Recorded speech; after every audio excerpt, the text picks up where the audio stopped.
malaki ang galing na meron tayo.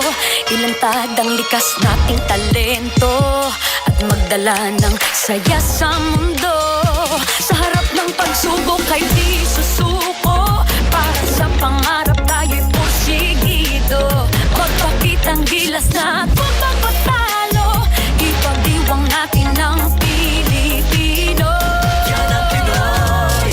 Mula noon at hanggang ngayon, talento natin ang bida. Mula sa simpleng bakuran hanggang entablado natin ipakita. May pagsubok man ng Pinoy, pinalalakas ng saya. San man tayo sa pulo, Syembre, Sibay, lakay, amiga. Sama-samang pakita ang galing natin katropa sa kapwa ko Pilipino.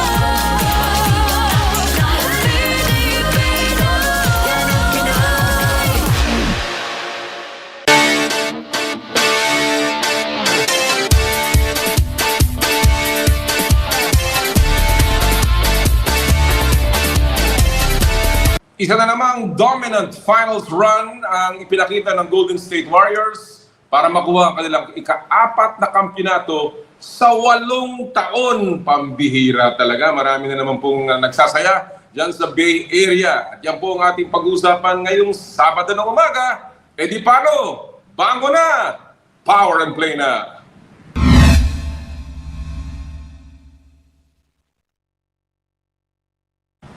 Magandang araw po sa inyo lahat. Magandang umaga, magandang tanghali, magandang gabi sa lahat po ng ating mga suki. Ito po ang Power and Play. Hatid sa inyo ng Cherry Loom, ang yerong may aluminum. Cherry Tigo, it's fun to drive. Chooks to go, ang nag-iisang manok ng bayan. And True Religion, where passion meets power. Nako, talaga namang magandang araw natin ngayon. Napakaraming pag-uusapan, pinagbubunyi ang panalo, pinagbubunyi ang ganda ng sports muli. Binabati po natin lahat ng ating mga suki over Radyo 5, 92.3 News FM, lahat po ng mga biyahero, lahat po ng mga pauwi pa lamang, mga nagsisimula naman ng kanilang pagtatrabaho, and of course lahat po ng mga nasa ospital at iba't iba pong mga BPO. We also like to say hello to all of our viewers on 1PH over Signal TV, Channel 1 po tayo. Good morning to everyone. And of course, worldwide sa pamamagitan ng Facebook Live.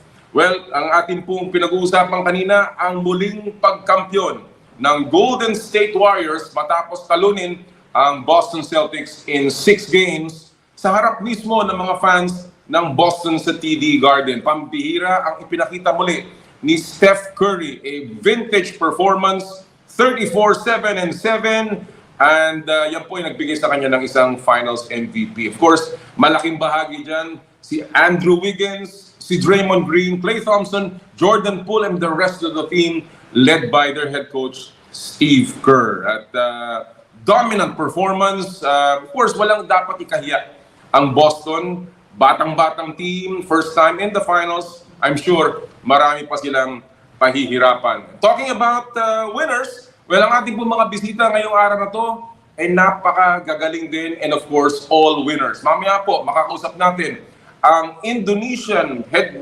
basketball head coach na nanalo po laban sa Gilas Pilipinas sa Southeast Asian Games noon sa Hanoi. Walang iba kundi si Coach Rajko Toroman, a familiar name dahil siya po ay naging head coach din natin sa Gilas Pilipinas. Makakausap din po natin si Quinley Quezada and of course si Sofia Harrison ng Philippine Women's National Football Team. Pag-uusapan nila ang kanilang paghahanda dahil sila po ay pasok na sa FIFA Women's World Cup next year at naghahanda na sila para sa ASEAN Football Federation Women's Championship. And of course, dahil special Father's Day bukas, special feature din po ang ating itatanghal kasama ng father and daughter tandem, mga Laure, Eya Laure at Eya Laure sa In the Spotlight. So marami po tayong aabangan.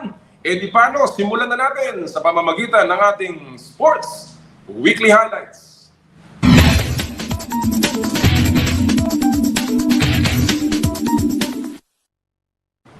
Sa ika-4 na pagkakataon sa loob ng 8 taon, muling nagkampiyon ng Golden State Warriors, pinatoob ng Dubs ang Boston Celtics sa Game 6. 103-90 para kumpletuhin ang kanilang redemption run. Nakuha ni Stephen Curry ang kanyang unang Finals MVP plum matapos ang 34-point performance sa title-winning game. Dito sa Pilipinas, nag-meeting naman sa isang napaka-rare na pagkakataon sina Mr. Manny V. Pangilinan at Mr. Ramon S. Ang. Sa interview ng News 5 kay Samahang Basketball ng Pilipinas Executive Director Sunny Barrios, sinabi niyang pinag-usapan sa meeting ng sports patrons ang pagbuo sa national team maging ang paghahanda sa paparating na FIBA World Cup. Isa pang good news, wagi ng silver sa 9th Senior Artistic Gymnastics Asian Championship si Carlos Yulo. Para po yan sa all-around category ng tournament. Pwede pang manalo ng gold si Kaloy sa floor, vault, rings at parallel bars. Punta naman tayo sa volleyball. Bigo ang women's volleyball team sa friendly match nito kontra Thailand. Nagpakitang gilas ng SEA Games Giants na tinambakan ng Pilipinas sa straight sets 25-13, 25-10 at 25-16. Samantala, di naman natuloy ang friendly match ng team or men's team kontra Japan dahil sa health and safety protocol issues. At sa UAAP, all set na ang women's volleyball finals sa pagitan ng NU Lady Bulldogs at Lasal Lady Spikers. Kasunod yan ng sweep ng Lasal kontra rivals at defending champions Ateneo sa step ladder semis. Wala pang nakakatalo sa Lady Bulldogs ngayong taong to or ngayong season. Mamaya na po ang Game 1 ng finals at of course, abangan nyo dito po sa Signal TV. At yan po ang buod ng mga balita sa ating sports weekly highlights. Of course, tinututukan din po natin ang patuloy na paglalaro ng under-16 team natin dyan sa Doha, Qatar, sa U16 FIBA Asia Championships, no? And of course, kanina napabalita nga natin yung pong pagtatagpo ni Boss RSA at ni Boss MVP. Naku, magandang balita yan, ha, mga kaibigan. Sana ay magdulot ito ng positibo na development sa pagbuo ng ating national team para sa FIBA World Cup. Eh, alam niyo po, 2017 pa tayo nung inawardan ng hosting ng FIBA World Cup. Pero hanggang ngayon, pabago-bago pa rin ang ating plano. Wala pa pong consistency. Sana kahit papano, itong meeting na to ay makapagdulot ng long-term planning. Hindi lamang po sa pagitan ng San Miguel Group at ng PLDT Group, kundi ng buong stakeholders ng basketball. Sapagkat yan po ang kailangan natin yung long-term planning. And of course, pag pinag-uusapan ng koponan, dapat meron yang core. Yung pong mga players na pwede nating gamitin to build the future of the Gilas Pilipinas national team. So ang tanong po natin, sa pulso ng bayan, ngayong araw pong ito, ito po ang ating pupulsuhan. Para sa long term, sino sa tingin niyo po, mga kapatid, ang pipiliin ninyo na 5 young core players na dapat ay taon-taon na lang shoe-in sa Gilas Pilipinas? Again, ulitin ko po yan. Para sa pangmatagalang pagpaplano po, sino ang inyong 5 young core players na dapat shoe-in sa Gilas Pilipinas? Kung gusto niyo po makipagtalakayan sa amin, mag-text lamang sa aming number 0908-208-0629 o di kaya ay mag-comment sa aming Facebook page ng Power and Play, ng 1PH at Radyo 5 at sa aking Twitter account at Noli Iyala. Mamaya po babasahin natin kung tayo magkakaroon ng panahon ang inyong mga opinion. Alright, mga kaibigan, handang-handa na po tayo para sa ating unang mga panauhin sa ating paboritong Fast Take.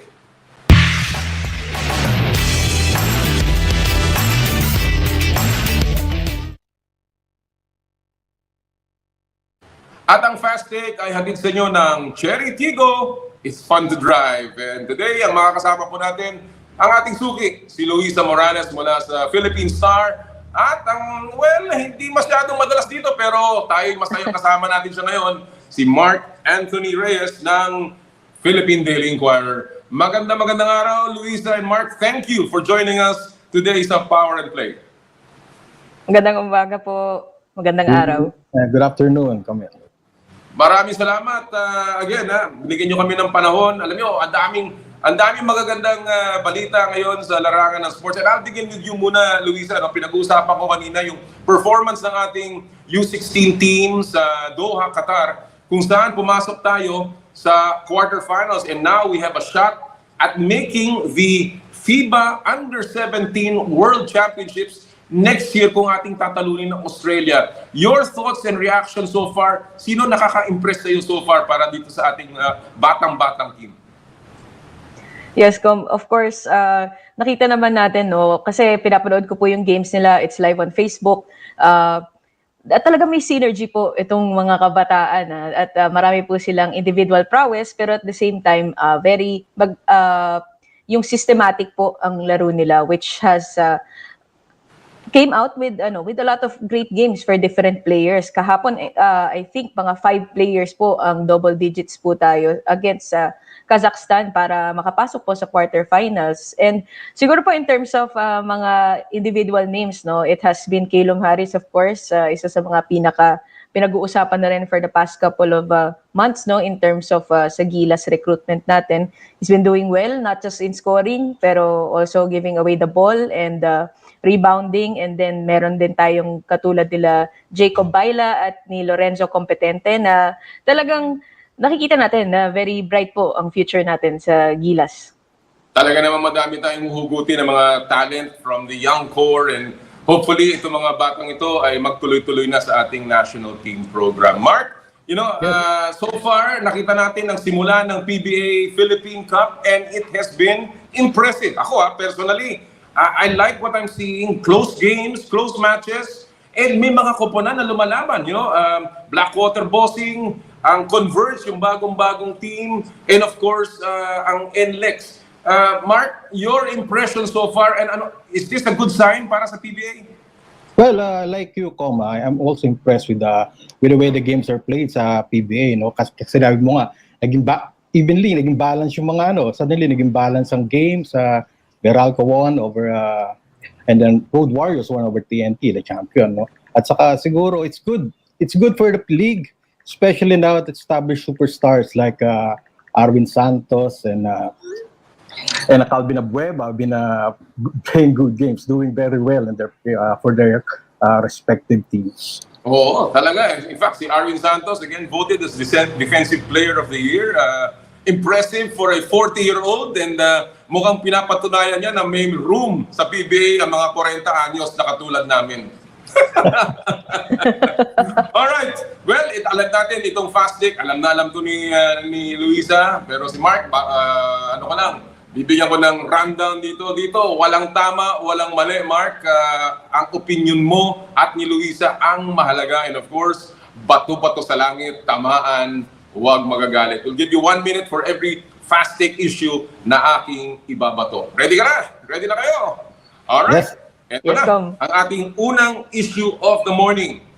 Kanina, binalita ko na kampiyon na naman ang Golden State Warriors sa NBA. Ang kanilang ika-4 na corona. 4th ring in the last 8 years. A truly dominant run for one team. Ang tanong, ano ang dahilan kung bakit napaka-consistent ng Golden State year in and year out sa NBA? I'll begin with the lady first. Luisa, 1 minute. Go! Yan, I think for me po, kasi they stick to the system. Walang pagmamadali and walang pag-trade ng mga young cores to get superstars na minsan hindi naman po talaga naglalaro well together, no? From 2015 ngayon to their latest 2022, alam natin na solid ang core ng Golden State with Steph Curry, Klay Thompson, and Draymond Green. So the front office rin really built around them to create a team that fit yung system po nila with Steve Kerr as well. And yun, may patience po to stick it out dun sa tough seasons, no? For back-to-back seasons as well. They didn't make the playoffs. And nung nagkaroon ng injury si Klay Thompson, baga, nandun pa rin sila for them, ano? So, yung ganong klaseng culture po, it seemed like the perfect way to still cultivate this dynasty. Kahit wala nang Kevin Durant, wala na tayong added superstars, no? Pero, ayun, and really, props po to Coach Steve Kerr, who really is the architect. Maganda yung sinabi mo, yung katagang, yung word na culture. Alam mo, maraming nagtatanong, ano ba yan? Well, in the flesh, nakikita natin yan sa Golden State. Mark, same issue. Ano sa tingin mo ang dahilan kung bakit napaka-consistent, dominantly consistent ang Golden State despite all the opponents, year in and year out sa NBA? 1 minute, Mark. Go. Well, maybe it's about the fact that they've been playing together. Curry, Clay, and Draymond nga. Together, they've won 4 titles already. So, hindi sila bago dito sa ganitong klase nga mga laban. Ano? And one factor also is Curry stayed healthy sa season. Ano? Dito siguro, we can say that Curry stakes his claim as one of the best, if not the best in his generation. Ano? Comparable, of course, to LeBron James na it's for a different topic. But Curry elevated and revolutionized the game, especially shooting. Suddenly, three-pointers is as desirable an option as a layup, which is a high percentage shots. And also because of the system also, Steve Kerr built around the team that's built around a time-tested franchise that's now in the offing or threatening to revive another dynasty in the NBA. Well, I cannot agree with you more, Mark, and of course, Luisa. Maraming nasabi, and I all agree with that. Ang kanilang culture, ang kanilang, the way they play the game, their defense has been incredible. But one thing that has impressed me about the Golden State Warriors, they have built from the ground. Alam naman natin, itong mga player na itong nakuha nila really started with a draft or a simple trade when they were rookies. So talagang nakuha nila yan at they inculcated them in the system ng isang Steve Kerr. And I think that's a model for many teams to remember na ang kuponan, it takes years to build. Hindi pwedeng instant championship. No such thing as a big 3 or a big 4 anymore. It's just about a winning culture and patience in terms of winning. Sana pati ang Gilas Pilipinas makakuha ng konting leksyon tungkol dyan. Alright, second issue of the morning. Pinag-uusapan natin ang national team. Ito ang ating issue. Nag-meeting nung isang araw ang mga bigwigs ng negosyo at ng PBA Sports. Ano sa tingin nyo ang ibig sabihin at implikasyon ng unity meeting between Boss Manny V. Pangilinan ng PLDT or MVP at Boss Ramon S. Ang ng San Miguel o RSA. I'll begin with you, Mark. 1 minute. Go. Yeah, may malaking implication dito, Pom. At this implication is something that excites us and warms us dahil ibig sabihin ito, may possibility magkaroon sila ng partnership to support. And naman, SMC and MVP Group, they are the biggest corporations in the country which has stakes sa PBA, sa Philippine sports. So, I'm sorry. And this is good especially for basketball, especially sa nangyari sa atin sa SEA Games na we had the debacle, we lost the gold. And now that we're preparing for the World Cup. But hindi lang to confined sa basketball. Ang implication to will be far-reaching, far into the Philippine sports in general. Remember that MVP Group is supporting 18 to 20 NSAs as well. And San Miguel, meron din sila sinusuportahan na NSAs.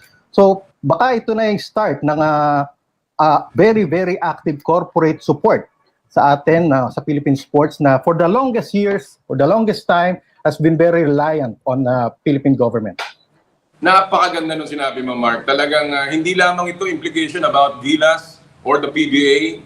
Perhaps talagang malalim sana ang maging usapan tungkol dyan. At simula lamang, hindi yan ang kahuli-hulihan. Luisa, same issue. Ano sa tingin mo implication itong unity meeting between MVP at RSA para sa larangan ng sports? 1 minute, Luisa. Go!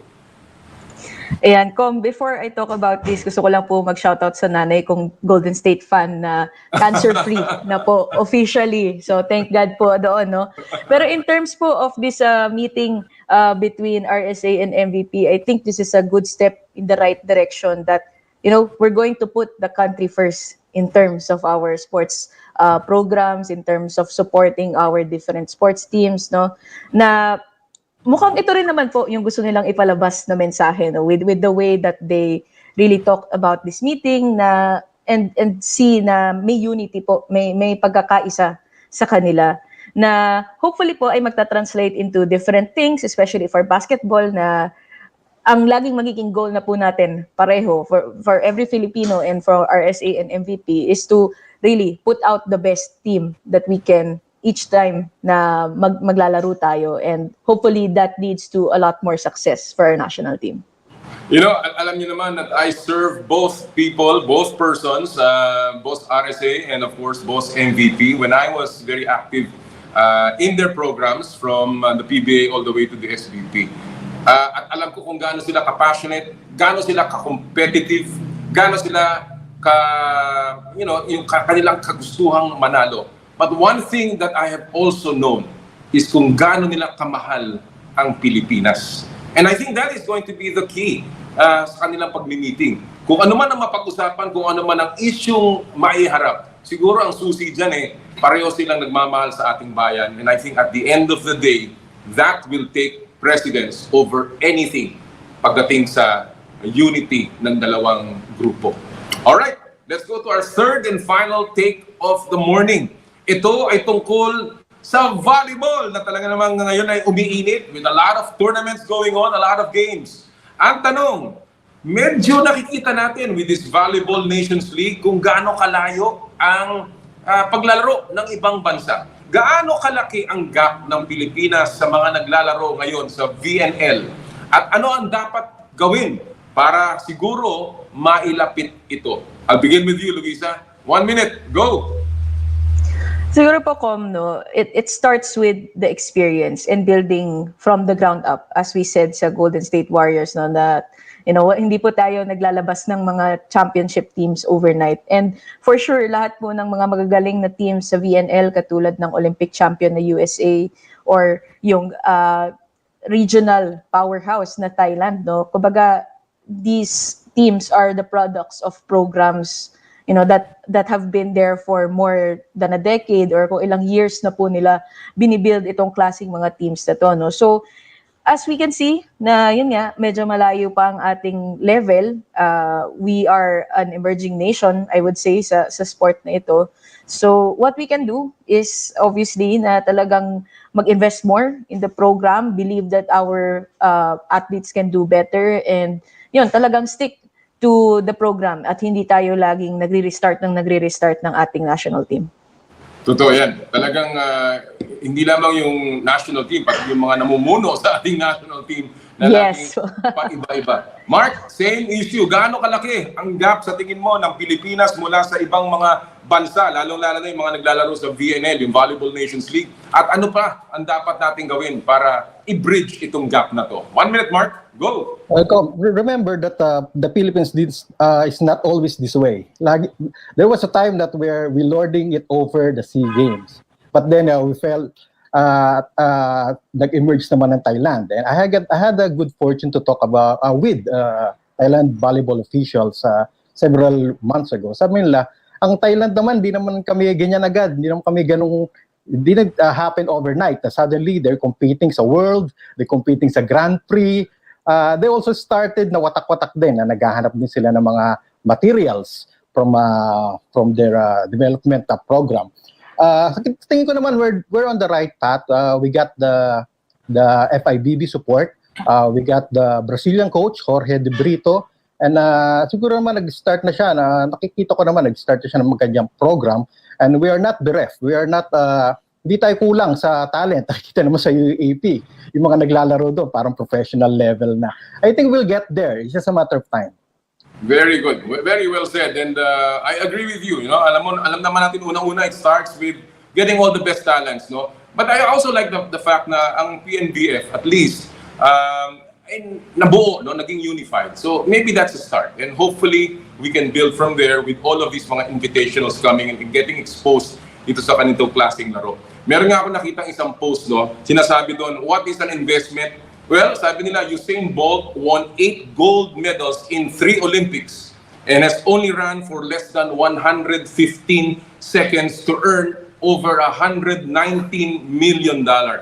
But for those 2 minutes, he trained for 20 years. Siguro, yan ay leksyon na napakaganda na pakinggan ng ating mga leader. It will not take an overnight training or a few years. It just takes a lot of time, hard work, and patience para tayo makarating sa ating gustong mapuntahan. Luisa and Mark, as always, pleasure. Mark, huwag ka madadala, ha? Ulit-ulitin mo pagpunta namin dito sa amin. Ha? Sure po kami. Maraming salamat, Luisa. Thank you again for your support. Maraming Thank you salamat. po. And congrats sa mami mo. Yes. Alright, mga kaibigan, ang ating mga kaibigan, si Luisa Morales from the Philippine Star and of course, Mark Anthony Reyes from the Philippine Daily Inquirer. Ako talagang, ang dami natin pa pwedeng pag-usapan pa, pero pag ang mga sports journalists ang kausap mo, ang lalalim, ang ganda ng kanilang mga takes on issues na bumabalot sa sports. Alright, before we take a break, isa lamang pong paalala mula sa ating mga kaibigan from SMART. Puso Pilipinas is a movement to celebrate the Filipino athlete powered by SMART. Follow them on Facebook, Instagram, Twitter, and YouTube. Get a chance to win exclusive Puso Pilipinas merch by sharing their Facebook page in your social media accounts with hashtag Puso Pilipinas.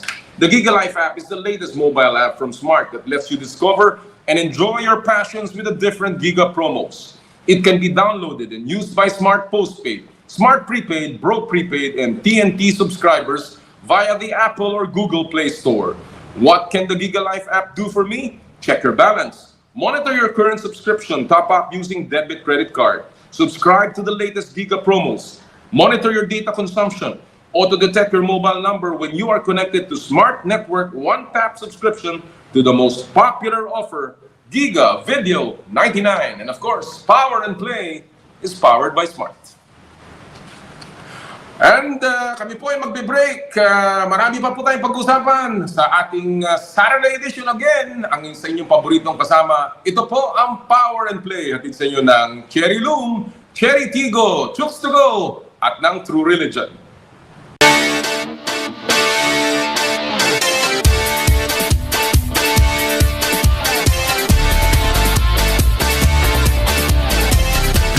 I dare to dream big. To be a voice of my generation, to inspire resilience in the face of roadblocks. And in sharing my stories, I let others share in my passion.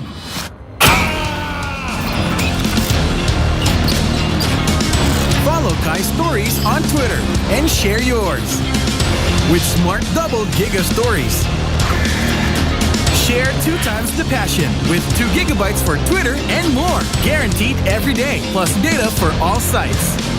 Simple, smart ako.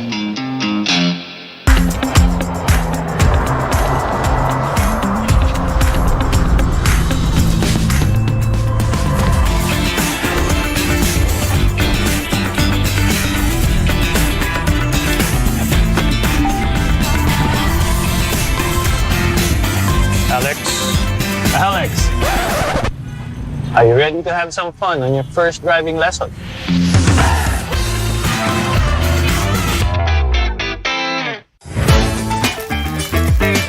Nag-uumapaw sa real chicken juice. Naswak sa panlasa ng buong pamilya. Available in sweet roast, pepper roast, at harissa roast variants. Chooks to go. Masarap kahit walang sauce. Tawag na sa Chooks to Go Delivery Hotline 8687-1010 o online sa chookstogodelivery.com or via GrabFood at Foodpanda.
Muli po nagbabalik ang Power and Play ngayong Sabado ng umaga. Again, binabati po natin ang lahat po ng mga nanonood at nakikinig sa atin ngayong araw pong ito. O nga pala, bukas Father's Day na. Happy Father's Day to everyone.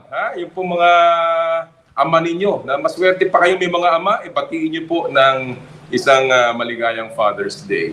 Talking about sports, of course, ang malaking balita recently is that another big blow hit Gilas Pilipinas with Ange Kwame suffering a meniscal sprain and a partial ACL tear, and he will not be available for the friendlies with Korea. Hindi rin po siya available possibly in the third window of the FIBA Asia Cup or FIBA World Cup qualifiers that will be happening very, very soon. And again, a big blow for Gilas Pilipinas and the young program.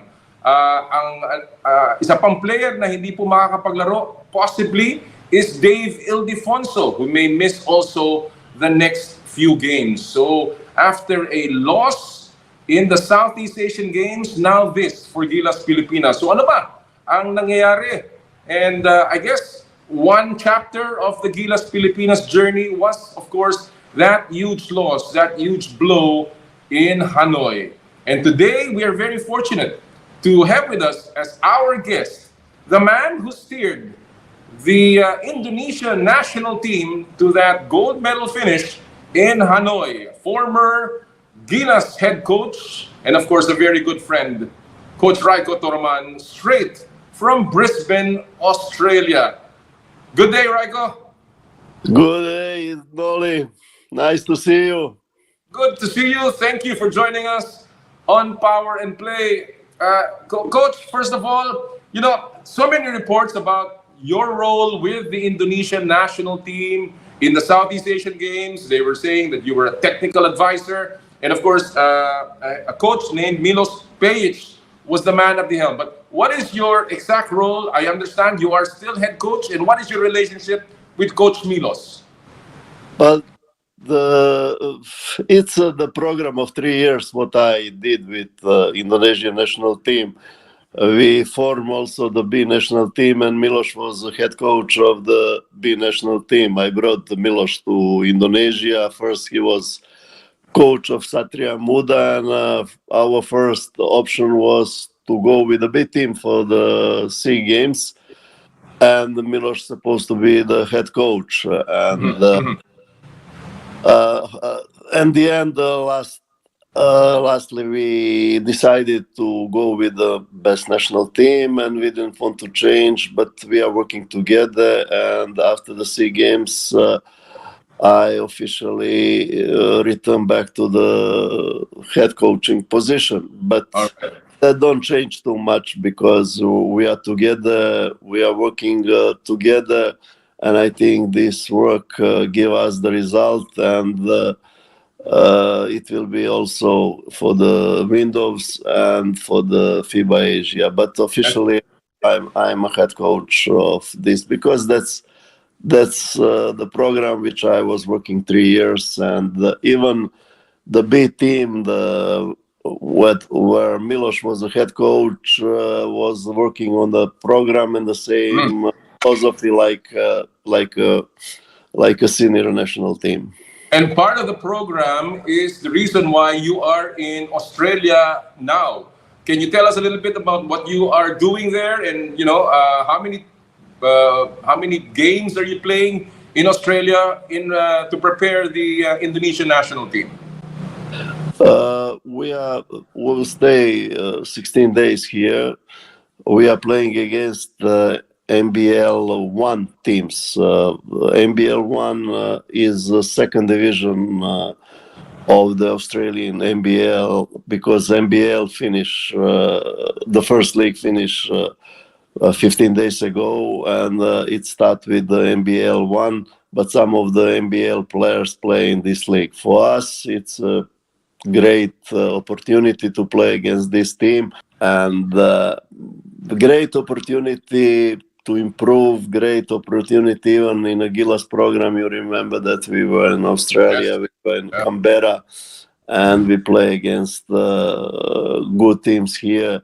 And that's also our program to prepare as much as possible for the windows and the FIBA Asia, which is for us qualifier for the World Cup. Well, there's a lot of games, of course, and a lot of exposure for the team. And obviously, the program has been working for Indonesian basketball. Of course, the most recent success is the victory against the Philippines in the Southeast Asian Games that handed the gold medal and dethroned, of course, to Indonesia and dethroned the Philippines. Coach Rajko, did this victory come as a surprise to you, or did you see signs leading to this upset that happened in Hanoi? I strongly believe that we can do something, and I said to the players, I think that Philippine teams didn't respect us enough because of the result from the history in the past. We have to mention that the problem of Indonesian basketball is not good league, less games. They have 20 games during the season, not ready enough. And also the size is a problem for Indonesian team. When I said size, we don't have too much international competitive guys on a position 4 and 5. And then when we put Marquise Bolden and Derek to the team, we change everything. We have a position 5 with 6'10", a position 4, 6'9", very athletic, very skilled, very talented players, and I think that's changed everything in a program and in a national team of Indonesia. Mm-hmm. Well, obviously there were very good personal changes that were made by you with the national team, and you're talking about Marquise Bolden, of course, and Derek Michael Xaviera of the young gun from Indonesia. But when you look at that victory, and of course your entire campaign in the Southeast Asian Games, Coach Rajko, what do you think were the keys to your success and to your victory? But we are working a lot. Maybe this time of Corona stop us to make a fully program because we couldn't play the league, we couldn't go anywhere, and but the crucial, like I said, the crucial things are these two big guys. I think that's we had some good games. But we depends too much from outside, because our big guys didn't have post-up games, and if you depend just from 3-point shot, it's very difficult to win the game. Now with Derek and with Bolden, we have inside game, what we need. We have a balance between inside and outside game, what we didn't have before. That was the crucial, what surprise. And the both guys are good protector of the rim. They are great rebounders. Let's say against Malaysia, Bolden didn't play, Derek played. He had 24 points, 18 rebounds, 5 block shots. That's impressive, for the young kid who is first time in a national team. And I think that's the crucial what changed all these things in our team. Size, protection of the rim, good rebounder, and some post-up games. All right. We know that Indonesia is a soccer nation. Soccer is still their most popular sport. But with this victory, obviously, this was a welcome win for Indonesia. How was that victory received in Indonesia? And Coach Rajko, what is the impact of this win to Indonesian basketball? I hope it will be big impact. You have to know that in Indonesia, the basketball is not that popular like in the Philippines. I think if it's happened in Philippines, this kind of surprise that it will be great. But in Indonesia, I think start slowly to move to change something, because we have to change a lot of things, especially in the league. But I think this win made a big changes in Indonesian basketball. Now it's a second stage. That's a FIBA Asian qualifier for the World Cup. If we can do that, I think that basketball will be very popular in Indonesia. All right, while it is huge for Indonesia, that victory, the loss was a big blow to the Philippines. And we know that the Philippines has ruled Southeast Asia for a very long time, and losing the gold after, the last time we lost was 37 years ago. That is certainly big. But do you think, Coach Rajko, that having been part of the Gilas program, do you think that this loss for the Philippines says something about what or how the Philippines is preparing, or is this just a little bit of a blip in the radar in the road of the Philippines? I said after the game, it's not end of the world for Philippines if they lose against us, against Indonesia. We were well prepared. We were a different team than before. After the game, Rosario came to me and said, now and never. I don't think that everybody is playing basketball. Everything, I think that with this Derek Michael, we changed a lot in our team. Finally, we found one extremely athletic guys who can reach a lot of things, even NBA, because now he's NCAA. I think that he can be on the draft for sure for 4 years. And the things are changing, They said that the Philippines didn't send the best team. I'm not agree with that, because this team was sent to the SEA Games to win the gold medal. They didn't expect it that they can lose against Indonesia, because you have some of the best PBA players like Pogoy, like Rosario, Fajardo, Tatua, Matthew Wright. You have two brothers, Kiefer and Turdy, who are playing in. That's a respectable team. Of course, they can make a better team. Let's say Kwame, you are talking about the injury of Kwame, but Kwame and maybe Kai Soto, Dwight Ramos, they can make a better team. But that's very respectable team what they play on a SEA Games. Yeah, we cannot make a better team. Really, that's our best team. But we also had a problem. 20 days, Bolden didn't practice before this game. He played just after 20 days. He played just this game because of the injury of his back. Then Derek Michael, he came 15 days before the SEA Games. Brandon Javato didn't play already 14 months because of the surgery of his back, and he's sitting on the bench in Japan. We had some problems. We can be better. But the Philippines can make a better team with Kai Soto and some other players. So where was the weakness, Coach Rajko, do you think? Where was the mistake in the Philippines in their game? I don't know what... obviously they shot very poorly from the three-point range. That's one area where Indonesia beat the Philippines. And of course, the big men that you mentioned, Bolden and Saviero, played very well inside. Bolden had 18 points and, a huge double-double in that game. But again, in terms of the Philippine game, knowing very well how we play, where do you think was the weakness? But the weakness was probably this three-point shooting was not so good in that game. But Nolly, the game is a live thing, you know. Sometimes you can shoot the ball well, sometimes you cannot.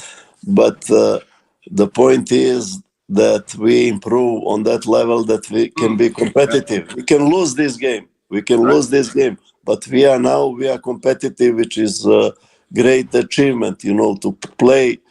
Even if we lose the game, we could be satisfied because we give a hard time to the Philippines, which is one of the best country in Asia, basketball country in Asia. Probably So they had some. you think, Raiko, that the Philippines took the competition lightly in the Southeast Asian Games? I don't think that, you know, because I know Chot, I know how was important SEA Games to win the game, and coming to the situation for the windows and FIBA Asia, a quiet situation because they don't need some upset before the FIBA Asia, and I don't think that they take lightly. You can now talk about 100 excuse this. We take lightly. We didn't send the team, but you have to. Everybody have to be real. Indonesia play good on that tournament. That's right. That's reality, and that's how it is. You know. I agree. I think I agree with you. I mean, at the end of the day, you still have to play a basketball game, no matter what. And we know that the Filipinos can play. It's just that really Indonesia played very, very well in that gold medal match. Raiko, you know, you have been involved with Gilas. We started a young program back in 2008. And right now, they are, the SBP is once again doing that with this new pool of practically all collegiate players, except perhaps for Kiefer Ravena. Do you think that the Philippines can be competitive with a young core, or is the PBA really necessary for the Philippines to be competitive? I think that if you look the qualification for the Olympic Games, when these young players were competitive with Serbia, you know, you have to tell that's the right way to for the future. That's the right way for Gilas for the future. Young players play together, international exposure. I think that's the right way. But I'm also thinking that these young players, you have to put 2 or 3 PBA players when the time is coming for the. That's same thing what we did 2010. Yes. Well, you're talking about players playing overseas. So your thoughts on that, Raiko? We know that recently, SJ Belangel has accepted a job in Korea. Of course, Justin Baltazar will go to Japan. Yes. Ricky Rivero might be playing in Taiwan, and Will Navarro as well will go overseas. Do you think that eventually this will help Gilas, or do you think in the short term this will hurt the program of the Philippines? I always am thinking that this will help to the national team, because if you see a European national team, there is a few players who are playing in domestic championship, you know, or they're in NBA, or they're in a better countries, or whatever it is. And I will not divide the players to play overseas or at home. I will divide the players for the good who can help the national team, or not good who cannot help the national team. I think all these guys, Soto, Kiefer, Turdy, can help the national team with the new experience, especially Hai Soto here in Australia. You know, he showed that he can play. I think that Kai Soto can help a lot of national team of Gilas. All right. We're talking about Kai Soto, of course, and he will be trying to enter the draft. But we also have, of course, Ange Kwame, our naturalized player. Many, of course, are still wondering if Ange Kwame is enough. What are your thoughts on Ange Kwame? Would he have made a difference in Hanoi? And do you think he is enough as a naturalized player for the Philippines? Maybe Kwame can help them to win the gold medal. Maybe it's not sure. You cannot say sure, But for me, Kwame, for some bigger achievement, some on the World Cup, on the FIBA Asia against Australia, he cannot make a difference. I think he is a good player, very athletic. He can shoot the ball, but he is not a real post-up player. And he can help the national team, but I don't think that he can help enough to satisfy the people to satisfy the ambition of Gilas. All right. Before I leave Gilas, do you think that Southeast Asia has caught up with Philippine basketball? That they are now almost at par because of the professional leagues that are being created all over Southeast Asia, and of course, you're starting to recruit more and more good players from outside, and of course, the naturalized player system. Do you think that Southeast Asia is now slowly catching up with the Philippines? I think yes, but you have to divide it. There is two things. One is FIBA rules, and one is non-FIBA rules like Asian Games and SEA Games. Because on this competition, everybody who has a passport can participate in a FIBA competition. They cannot.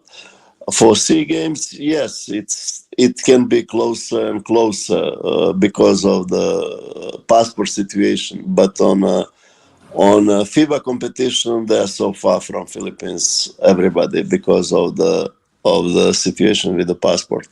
All right. Well, before I let you go, Rajko, we know that Indonesia will be hosting the FIBA Asia Cup very, very soon. How are the preparations in Indonesia? And of course, how do you see the Indonesian national team performing there?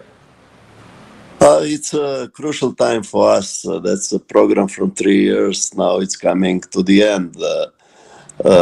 We are preparing for the FIBA Asia, but also we are preparing for the World Cup. We built a new gym close to this gym where we will play FIBA Asia for 16,000 people. And that's a huge investment and huge possibility for developing the Indonesian basketball.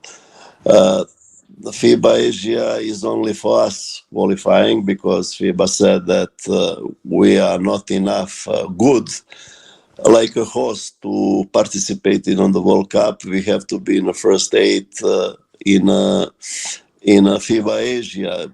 It will not be the easy way because we are in a group with Australia, Jordan, and Saudi Arabia. If we beat Saudi Arabia and Jordan, we will go. We will for the qualifying. We have to beat Taiwan.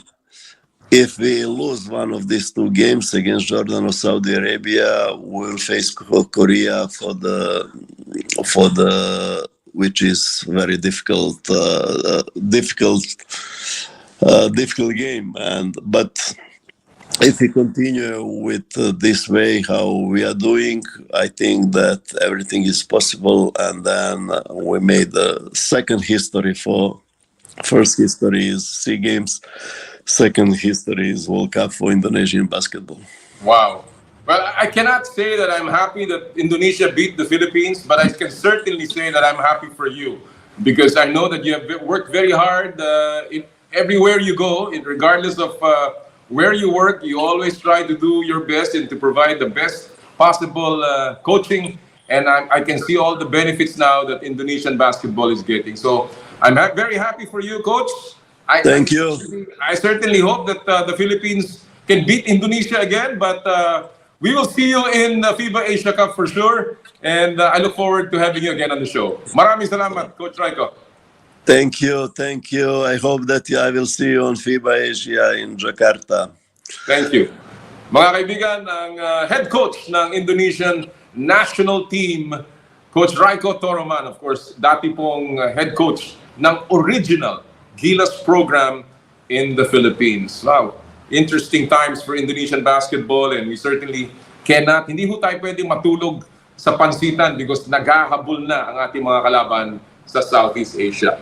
Alright, before we take a break, silipin muna natin ang ating mga viral videos at pop culture, sa larangan ng palakasan, dito po sa ating Stop and Pop.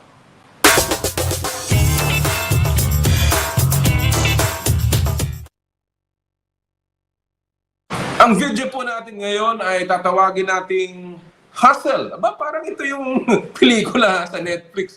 Hustle, mga kaibigan.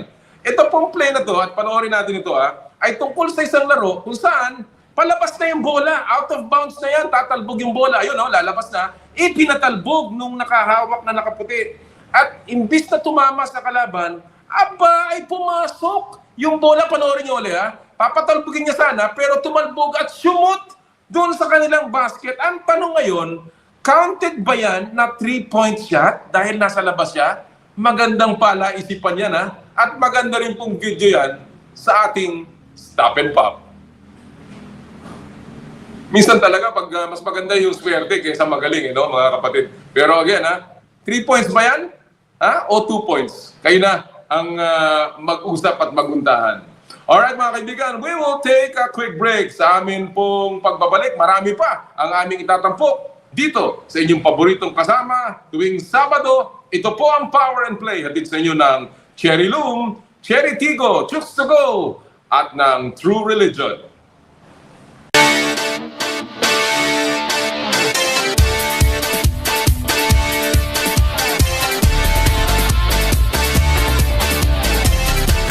I dare to dream big, to be a voice of my generation, to inspire resilience in the face of roadblocks. And in sharing my stories, I let others share in my passion.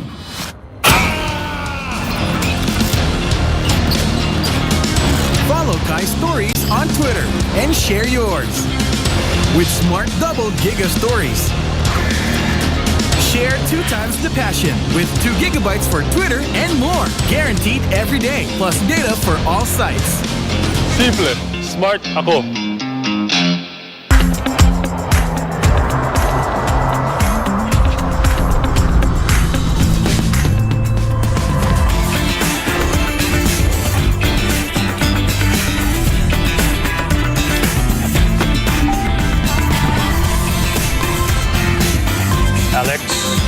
Alex, are you ready to have some fun on your first driving lesson?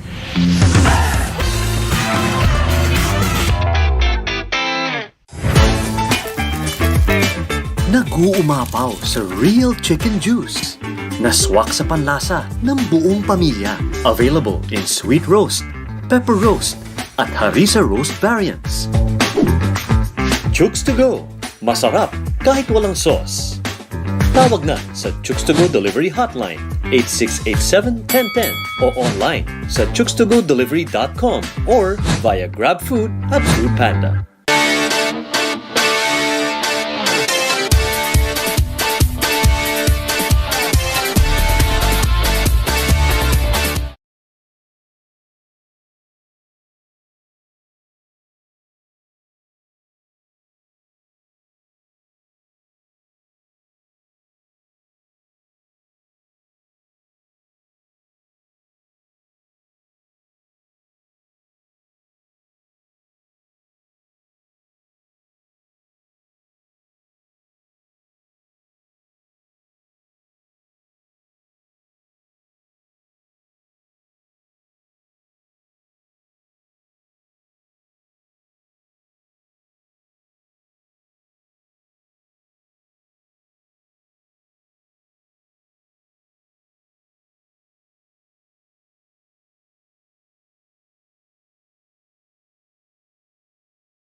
nagbabalik po tayo sa Power and Play. Siya nga pala, gusto ko lamang batiin ang ating pong matalik na kaibigan na si Ricky Uy ng isang happy birthday ngayong araw pong ito mula sa Toronto, Canada. Madalas na nakikinig sa atin yan, all the way sa Toronto kahit na medyo alanganing oras. Bokyo, have a good one and I hope to see you sometime here in Manila.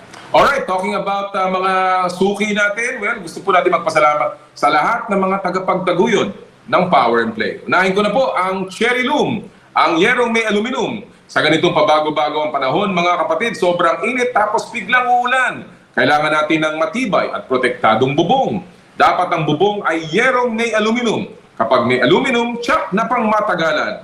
At isa lang ang alam kong dekalidad na yerong may aluminum, yan ang Cherry Loom. Tibay protektado sa pangmatagalang yero, Cherry Loom ang yerong may aluminum. Cherry Tigo, saluhin ang swerteng hatid ng Year of the Tiger. Own a brand new Tigo 2 Pro crossover with Cherry's Year of the Growling Tigo promo. Sa halagang 68,000 low down payment, may sporty 5-seater ka na safe in any road condition dahil mas mataas ang ground clearance nito kaysa sedan. Spacious din ang seats at legroom kaya mas komportable mapa-driver or passenger. May 9-inch infotainment system na pwedeng i-connect sa MirrorLink and Apple CarPlay para sa mas convenient at chill na travel mo. Pili na from the 6 lucky colors of Tigo 2 Pro: Passion Orange, Lava Red, Graphite Gray, Vivid White, Tuscan Beige, at Laser Yellow. Hashtag move for more colors and adventure. Bisitahin ang www.cherryauto.ph to know more about the fun-to-drive Tigo 2 Pro. Salamat din sa Chooks to Go, ang nag-iisang manok ng bayan. Subukan ang kanilang pinakabagong oven-roasted chicken na mas pinasarap dahil sa nag-uumapaw na flavorful chicken juice. Subukan din ang Chooks, the first dine-in restaurant ng Chooks to Go, located at Robinsons sa Lipa, Batangas. Chooks to Go, ang nag-iisang manok ng bayan. True Religion branded jeans. True Religion is in the Philippines, where passion meets power. Experience it firsthand. For your best style choices, visit True Religion at Conrad S. Maison, Mall of Asia Complex, Resorts World Manila, at sa Hacienda Designer Outlet sa Silang, Cavite. True Religion. Joyride, ang bago ninyong kasundo. Magpadala with confidence kahit para sa negosyo o personal bulk deliveries man yan. Kayang-kaya yan i-deliver securely with Joyride. Try also their motorcycle taxi at ang pinakabagong offering ng Joyride, ang Joyride Car. So download the latest Joyride Super App now. Elms Seafood Paluto, the latest offering of the Elms Resto Bar Group, located at Unit 2, ground floor, Calle Bistro, Ever Commonwealth, Quezon City. Enjoy their delectable seafood menu in a relaxed, casual dining atmosphere for your salo-salo seafood meal. Elms Seafood Paluto. Skin, your face and body anti-aging center, with branches at Alabang Town Center at Green Hills, San Juan. For your skin assessments and treatment schedule, please call 0917-890-1640 or 0977-809-8886. Asea Subic Beach Resort. Experience the getaway that you deserve and dive into limitless happenings, rejuvenating experiences, and gastronomic adventures. Asea Subic Beach Resort. And of course, Power and Play is powered by Smart. Maraming salamat po sa lahat ng ating mga tagapagtaguyod ng Power and Play. Alright, at this point mga kaibigan, ipapasok na po natin ang ating susunod na guests. Sila po ay nakapagbigay ng napakadaming karangalan para sa ating bansa ngayong taong 2022. Breaking into what's before unthinkable, ang World Cup ng FIFA Women's Soccer. And of course, recently, nakakuha sila ng unang medalya ng Pilipinas in 37 years sa Southeast Asian Games sa Hanoi. Maswerte po tayo mga kasama ngayon. Dalawa sa miyembro ng Philippine Women's National Football Team, ang Filipinas. Walang iba kundi sila Quinley Quezada at si Sofia Harrison. Hello ladies, thank you for joining us. There you go. Straight from Turkey. Wow, it's such a big honor for me to have the two of you on the show. Thank you for joining us today and taking a time off from your very hectic schedule. No problem. Thank you for having us. All right. Well, first of all, it's been a tremendous year for the Philippine national women's football team because of, as I mentioned, the great success that you've had. I'll begin with you, maybe Sofia. How special has this been for you? I mean, just being a part of a team that has made history, actually, on two fronts, making the World Cup and, of course, gaining the first medal in the Southeast Asian Games in 37 years. I think overall, it's just, it's truly been a blessing, and it's been so rewarding and humbling to be a part of such a fantastic group. I think that everyone here has the same goal in mind. We all want to perform well. We all want to do our best for our country. And just to be able to be a part of that is really special for me. Queenie, obviously, you've been through a lot, this team, going through the pandemic and then having to prepare for very quickly, very rapidly, as all other teams. But, did you, when you had your entry into the team back in 2018, did you expect to be at this level for the team this quickly? And already, reaching the World Cup and now gaining a medal for the Philippines? I mean, it's still surreal to think about, but I felt like back then, when even before I was on the team, I feel like the Filipinas had that fight within them, no matter what or no matter where they were.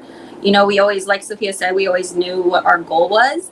And so being able to live it now, it's, like I said, surreal, but I feel like as a Filipina, we always had that fight within us to reach the highest level, be the best that we can be. So being here now, like Sofia said, really is a blessing and an honor to represent the Philippines the way that we have.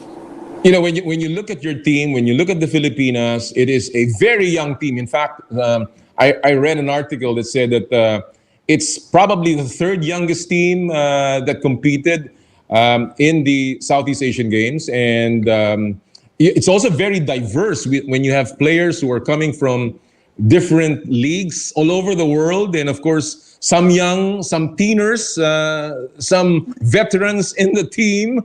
And of course, you guys are already part of that veteran group, having been a part of the national team. Sofia, let me ask you, how did you form that chemistry?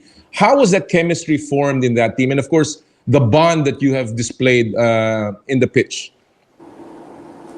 I think our chemistry really builds off us training together. Back in November and December, we were fortunate to have a 2-month-long training camp. And then prior to the SEA Games, we were able to have a month-long training camp. So I think being able to be together for a long period of time has really helped us form better bonds and connections with each other. And in addition to that, Queenie, are there any particular keys to the game of the Filipinas that, has contributed to this, tremendous success that you have achieved? I think it's just the players that we have and the people that we are working with, the staff, the players, everyone outside of the team that you can see that are helping us and supporting us. I feel like just everyone's character, they're very humble, they're very hardworking. Just the characteristics of everyone ultimately helps us to build that chemistry together. Everyone gets along, everyone is willing to fight for each other. I think that's a very important key to our success. And how big, Sofia, has Coach Allen been for this team in terms of his influence? I guess the entire coaching staff, but in particular, Coach Allen Stajcic, how big has he been for your entire group? I think it's been an honor having him as our coach. He definitely sees potential in every single one of us, and he's doing his best effort to make sure that we have, the tools and equipment necessary in order to become better. All right, let's talk a little bit about the Southeast Asian Games here, Queenie. You were instrumental in that victory, of course, against Myanmar and giving us a medal. When you entered the Southeast Asian Games, how confident were you going into the Southeast Asian Games that you would get a podium finish? And if so, where do you trace the confidence of the team? I think, yes, we were really confident going in, but at the same time, we knew that we had to put the work into achieving the goal of being on the podium. And I feel like our confidence comes from just our roots, you know, going back to winning every moment, no matter what it is, doing the simple stuff correctly, working hard, no matter what it is. So we did have confidence going in, but at the same time, we had to check ourselves and understand that we need to put in the work. Like, it's not going to come to us easily. Oh, when you look at the Southeast Asian field, Sofia, has the talent improved? Has the game in this region gone up to the next level? And how has the Philippines coped? Yeah, I definitely think that the level of play has improved all around for every country. I think, like Quinley said, us going into SEA Games, we really had to get back to our roots and stay focused and hungry.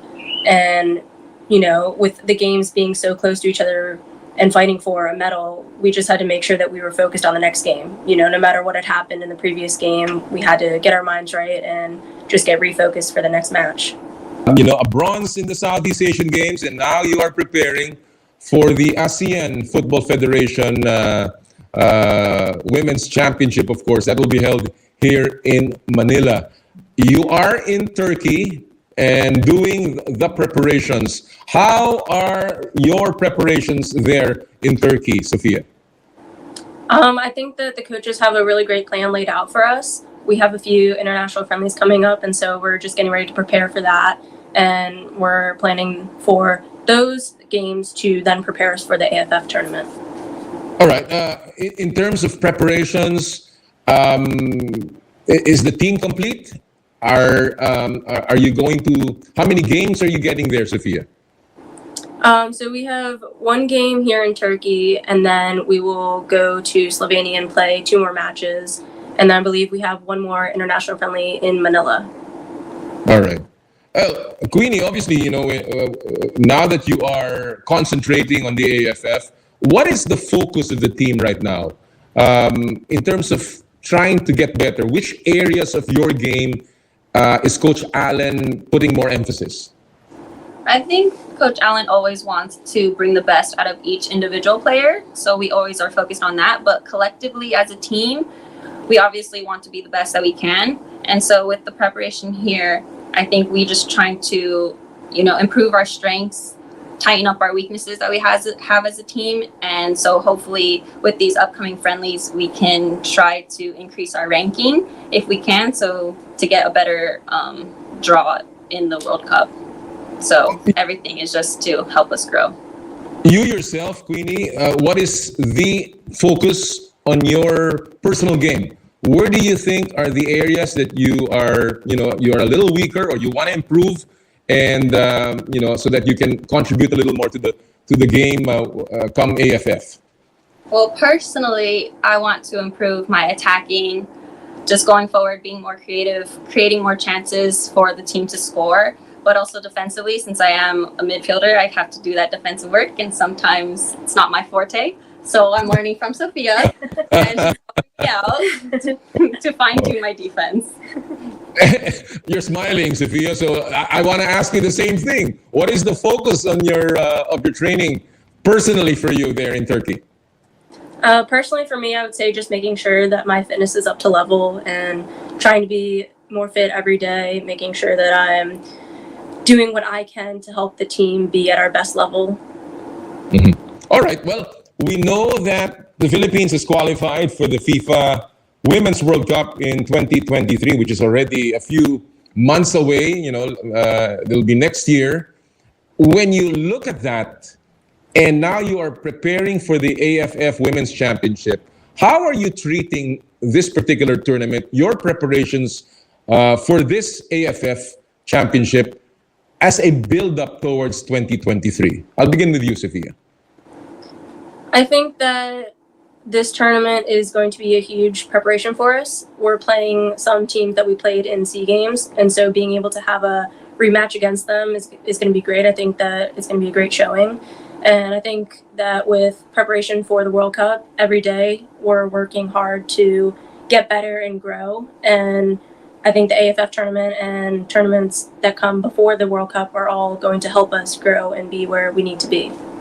Let me add to that particular question, and I want to ask you the same thing, Queenie. In terms of mindset, how are these friendlies, how is the AFF going to prepare your mind going into the FIFA World Cup? I think I think all of us are viewing like the friendlies, AFF, and whichever other tournament comes after that, leading up to the World Cup, as just a stepping stone. We have a goal of our World Cup. We want to succeed in that, and we have our goals that we want to do in there. But I think right now, the most important thing is taking what we can from each individual game. So like with the friendlies coming up, we're getting a taste of how Europe plays. And with AFF coming up, we're getting a rematch for the teams that we played in SEA Games. So I think it's just we need to focus on each stepping thing and take what we can from that and learn, A lot of people have been very excited about women's football back here, and I think it will be exciting to see not only a team that will exceed everyone's expectations, but it's certainly a fighting team. And talking about playing here, Sofia, how excited are you to be playing in front of the home crowd come July in the AFF Women's Championship? I'm very excited. Personally, I haven't had the chance yet to play in front of a crowd in the Philippines, so it's a great honor for me to be able to represent the country and play in our homeland. I think that, with everything that's been going on the past few years, it's been difficult for everyone. So I'm hoping that this tournament will just help bring, light and joy to the people of the Philippines. Absolutely. That is one of the underlying factors about sports.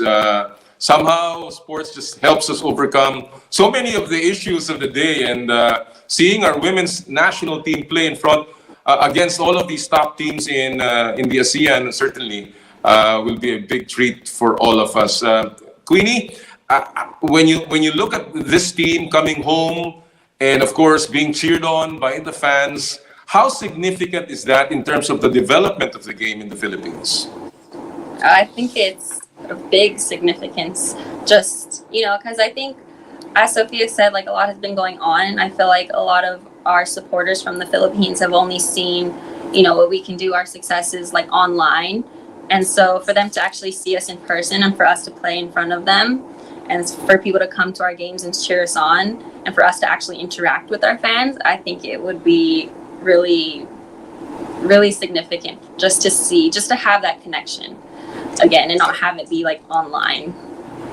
Of course, it'll take a little while, although time is pretty fast.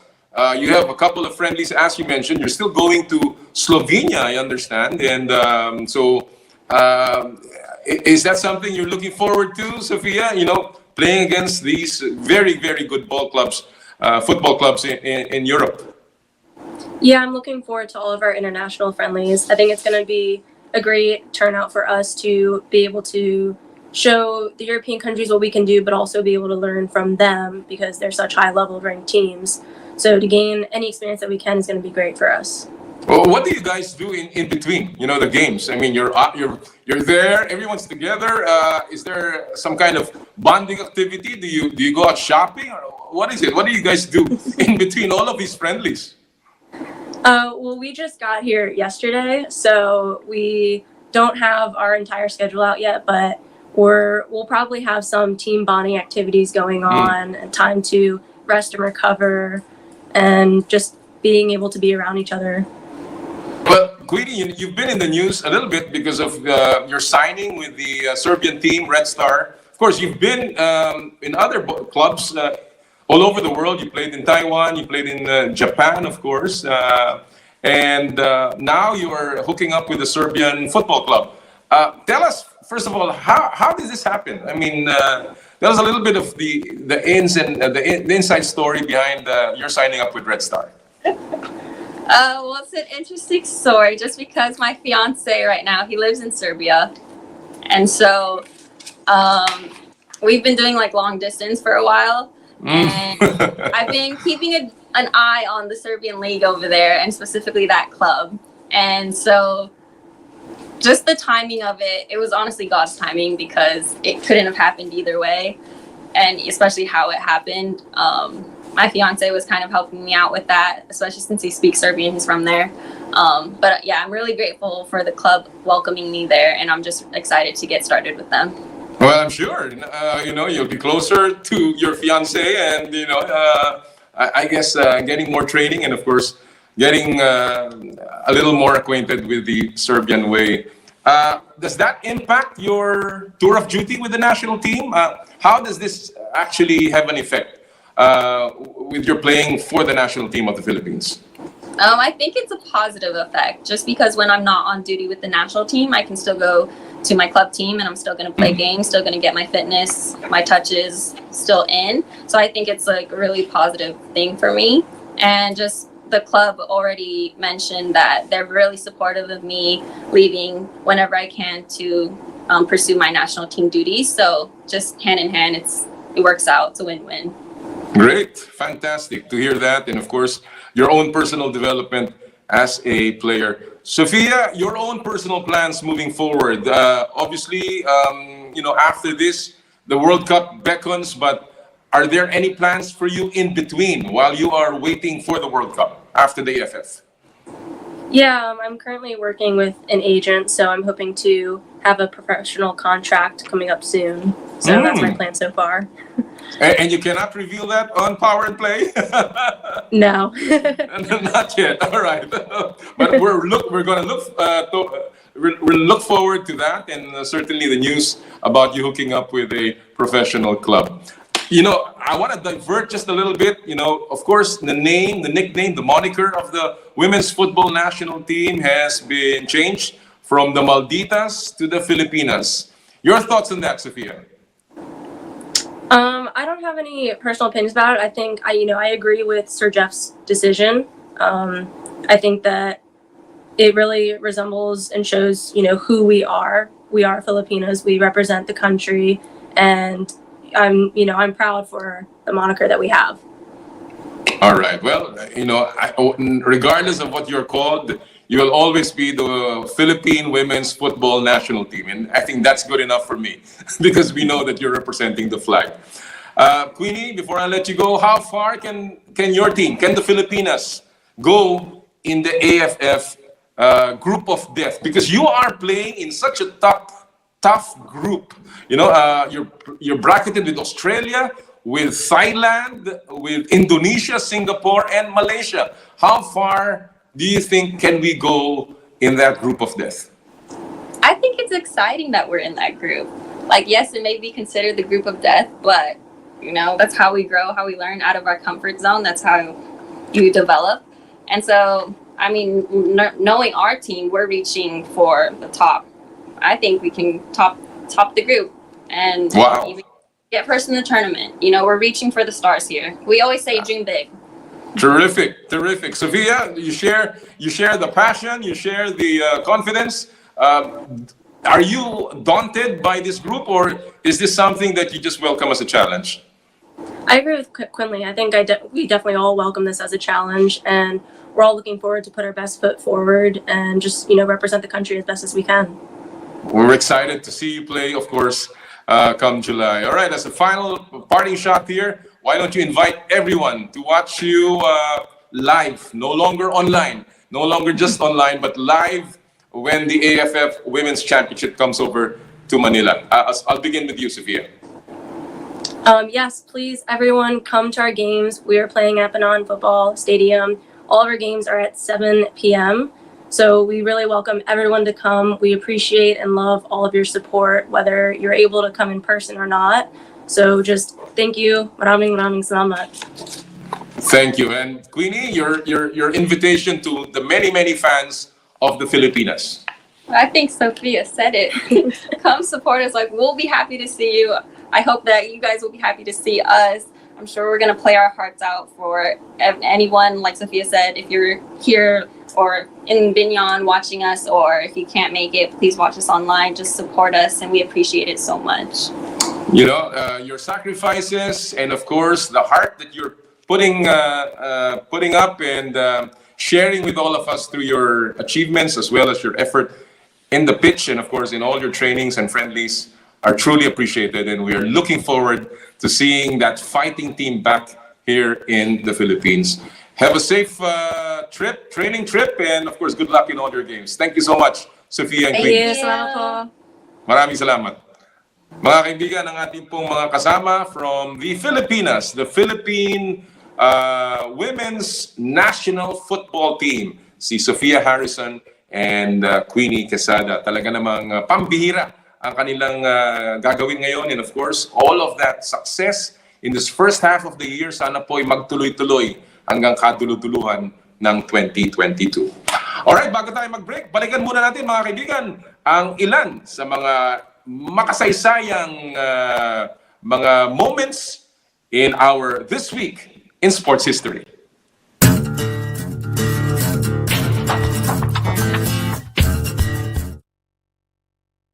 This week in Sports History, NBA special po ang sports history natin ngayon. Linggo dahil tradisyon na kapag sasapit ang buwan ng Hunyo, tsak NBA Finals, kaya balikan natin ang ilang notable championships.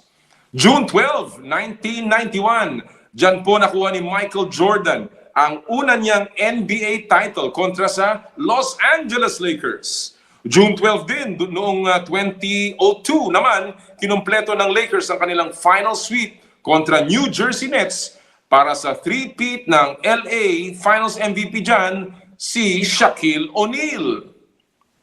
June 14 naman po, noong 1990, nakuha ng Bad Boys, Detroit Pistons, ang kanilang back-to-back titles ng talunin sa Game 5 ang Portland. 1995, sa kaparehas na petsa, si The Dream, Hakeem Olajuwon naman, ang nagkampiyon. June 17 naman, noong 2010, ang second straight title ng Lakers sa pangunguna ni Kobe Bryant. Jordan's first title, the Lakers three-peat, Bad Boys back-to-back, the Dream title, and Kobe's fifth title this week in sports history. Tuloy-tuloy po tayo sa Power and Play. Nako dahil po, paulit-ulit natin sinasabi na bukas ay Father's Day. Ha? Yung mga kailangan bumili pa ng regalo mamaya, bumili na kayo para sa inyong mga ama, lalong-lalo na yung mga anak ko. Pero Father's Day po bukas, kaya tayo po ay magtatampok ng isang tambalan, isang pares ng mga athletes na hindi lamang sikat, kung hindi talaga naman nakikita natin ang kanilang closeness in our very special Father's Day feature dito po sa In the Spotlight.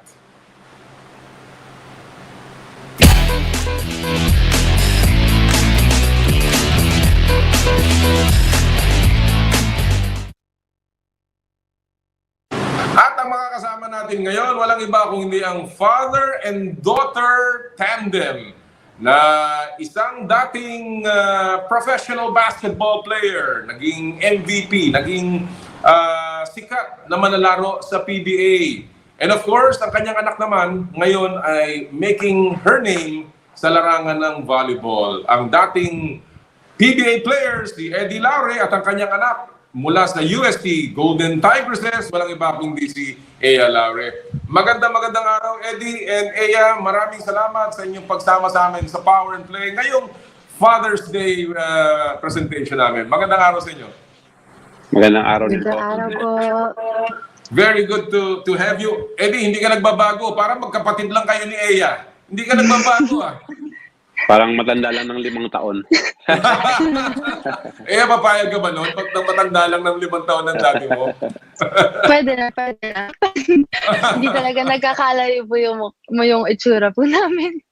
Oo, talagang ito si Eddie. Ewan ko, nakakuha yata ng ano to. Mamaya, alam ko sikreto nito Alam mo, pagka nagpapapanalo, talagang bumabata ang tao But anyway, bago tayo magsimula dito sa Father's Day questioning natin Eya, gusto ko lang malaman kung gaano mo kakilala ang tatay mo, at least sa kanyang pagiging atleta. So may mga tatanong ako sa iyo to begin this Father's Day feature natin. Unang-una, anong unang team ng daddy mo noong 1998 sa NBA? Alam mo ba yon? Opo. Ano ba ang team? Batangas Blades. Tama ba, Eddie? Tama? Tama po. Kita mo, alam pala. Ito pa. Tama. Next question. Noong taong 2001 na nagkampiyon ang Batangas Blades kontra Negros Slashers sa NBA, anong award ang natanggap ni Eya Laure? Eya. Pero alam ko MVP yan. MVP, yan ang sagot mo. Opo, dahil kasi yun yung plate number ni Daddy sa kotse niya dati, MVP 201. Yeah. MVP ba? Tama po, tama po. Okay, nakadalawa na kayo ha. O sige, pangatlong question. Alright, anong team naman ang nag-draft sa daddy mo sa PBA noong 2003 as the third overall pick sa PBA? Ano? Yan, Shell. Tama. Shell, tama ba? Shell. Tama po. Sakto. O ito, huling question. Sino ang PBA commissioner noong na-draft ang daddy mo sa PBA? Ikaw. Parang ikaw po. Tama ba? Hindi tama? Tama po. Malaking karangalan ko yun na mga na ako makakuha kay Eddie. Third overall pick, the third player during my term, si Eya Laure. Thank you so much, Eya. At least, walang duda na kilala mo ang career ng daddy mo. And I guess that's the, I take off from that point, no? How is it to have an athlete father, Eya, para sa'yo? Para sa akin po, very advantage siya kasi naturuan po ako ni Daddy na maging tough habang naglalaro. Yung tipong kung paano po siya maglaro nun, bata pa lang kami, sinasabihan niya na kami yung mga techniques niya, yung mga mindset niya sa pagdating sa paglalaro. Talaga naman po nadadala namin hanggang sa UAAP career po namin ngayon. Alam mo, talking about tough, talagang tough si Eddie. No? This is one of the guys Very na namang, when he was playing, hindi lamang magaling sa offense, but he really knew how to defend. At talagang hindi umaatras ito kahit anong laban. And Eddie, ikaw, sabi nga ni Eya, she has an athlete father. Ikaw naman, what does it mean being an athlete father to an athlete daughter? Anong ibig sabihin nun, Eddie, para sa'yo? Yun nga, sabi nga nila, parang mana-mana lang po eh. Pero ang sa akin naman, sobrang malaking kalangalan po para sa akin bilang magulang na magkaroon ng isang mga anak na talagang gusto rin nilang magpakilala ng sarili nila. Mm-hmm. Well, alam natin yan kasi kadalasan, siyempre, pag sikat ang ama, sikat ang ina na bilang atleta, lagi sinasabi, yung anak mo ba magaling din, di ba? Ganun yan parang nakatakda na yung mga anak na maging atleta din. Ganun ba feeling mo, Eddie, nung, alam ko, ikaw ngayon, dalawang anak mong babae, naging volleyball player pa rin. Meron ka ngayong isang binata na maaaring maging collegiate player sa UAAP. And of course, yung pinakabunso mo, nagsisimula na rin. Puro napupunta sa sports. Yan ba, sinasadya nyo ng iyong may bahay o talagang nagkakataon lang, Eddie? Sa tingin ko po na kumbaga yung impluwensya kasi bilang magulang, kumbaga, at saka pangalawa rin po diyan yung nananalaytay na dugo po na parang gusto rin po nilang sumunod sa magulang nila. At saka ang pinakamaganda rin po diyan na hindi po namin sila pinipilit kung ano pong gustong gawin nila, sila po ang may gusto. Totoo ba yun, Eya? Hindi kayo napilit. Kumbaga, nakita nyo lang yung example ng daddy mo, and of course, yung kanyang paglalaro. And basta na lang it flowed naturally para sa inyo. Opo, kasi natatandaan ko talaga dati. Kami pa yung nagyayaya kay Daddy na maglaro. Gusto namin sumali sa mga liga na hindi niya po kami parang pinipilit na, dapat sumali ka dyan. Hindi, parang nagagaling yan sa amin. Oo. Kaya, ayun po. Gaano kalaking influence? Outside of siguro yung style, yung skills na tinuturo sa iyo ng daddy mo, gaano kalaking influence si Eddie sa iyong, I guess, sa pananaw mo towards sports and the role of sports in your life? Malaki po kasi parang kumbaga, may mga moments po ako minsan sa loob ng court na, kailangan, itong tinuro ni Daddy nang simula na mag-basketball ako, kailangan ma-apply ko din to sa volleyball kasi halos same lang naman din sila. Kaya, ayun po, kumbaga, malaking tulong po sa akin na pinalaki talaga kami ni Daddy na sobrang bata pa lang, nagba-basketball na po kami hanggang sa mapunta kami sa volleyball na hanggang ngayon talaga po na-appreciate talaga namin, sobrang gamit na gamit namin. So talagang napunta muna kayo sa basketball bago kayo napunta sa volleyball. Paano yung shift na yon? Paano naging shift ganon, Eddie? Yung ba nakita mo na mas gusto mo sila mag-volleyball dahil at least doon hindi masyadong pisikalan? Or talagang nakita mo lang na may talent yung mga anak mo sa pagiging volleyball player? Paano ba yun, Eddie? Nung nasa PBA po kasi ako, tuwing practice namin, dahil mga bata pa lang sila, grade school pa lang sila, sumasama sila sa akin sa practice. So, naglalaro sila habang hindi pa nag-umpisa ang practice namin. So, ngayon, pagdating nila sa school nila, sumasali sila sa mga intramurals ng school nila. Kalaban nila mga lalaki or kaya nung nasa Alaska ako, may Alaska Power Camp that time Kalaban nila mga lalaki. Actually si Eya nag-MVP pa yan, kalaban nila mga lalaki. Talaga? Tapos siguro ayaw nila ng pisikalan dahil lalaki nga kalaban nila. Nung time na yon, di ko alam, sa school pala nila may intramurals, tapos parang may tryout, sumali sila sa volleyball. Doon na nag-umpisa yung interest nila sa volleyball. Kaya yun, tuloy-tuloy na. Pero kagaya nun, nasimulan kayo sa basketball, naging MVP pa nga, sabi nga ng daddy mo. Bakit hindi ka nagtuloy sa basketball? Yung story po kasi dyan, nung recruit po si Ate EJ sa UST, nagbabasketball lang po ako sa gilid nun. Tapos habang nagte-training po si Ate EJ sa UST girls volleyball team, nagsushooting lang ako doon. Tapos kinontak lang ng coaches ko po ngayon sa UST, yung current coaches ko po ngayon sa UST, sila Daddy na kung gusto ko daw po subukan mag-volleyball. Nung una po ayoko kasi gusto ko talagang mag-basketball. Pero sabi po nila Daddy na bakit hindi ko po subukan? Kaya ayun, sinubukan ko po hanggang sa nag-play na po. When you look back, Eya, ano ang mga best memories mo with your dad? Pagdating sa paglalaro, I mean, meron ka ba naalalang moments na nakakatuwa or hindi mo makakalimutan? Siguro yung hindi ko talaga yung makakalimutan nung nagsa-start kami mag-basketball, binibigyan talaga kami ng time ni Daddy na turuan talaga kami isa ng ate ko, pati ni Eko. Lalo na yung ate ko kasi parang isa siyang role model sa akin. So pag magba-basketball siya, parang gusto ko kasi galing ko siya. So ayun, tas binibigyan po kami ng one-on-one training ni Daddy sa labas ng bahay namin kasi may court doon.